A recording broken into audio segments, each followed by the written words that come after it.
Pinag-uusapan at pinagkakaguluhan ngayon ang kumakalat na video ni JM na nagsi-cellphone ito at makikita sa likod ng cellphone case nito ang Polaroid photo. Mala detective na naman ang mga fans ang pag-iimbestiga sa kanilang nakita. Ayon sa kanila ang larawan sa likod ng phone ni JM ay picture umano nila ni Fiang na magkasama. Iba-iba naman ang naging komento ng kanilang mga fans.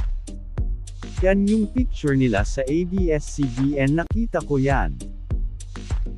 Magsisilabas na ang mga detective sa pamilyang JM Fiang. Tabas mga anak ni Detective Conan, may bagong mission tayo na dapat isolve. Si James at Marcus yung nasa harap pero yung not-acton ay si Fiang. Si James, Fiang and Marco po yung nasa Polaroid picture, yung nasa likod siguro si above. Mukhang hindi na nga matatago ang totoong sa dalawa.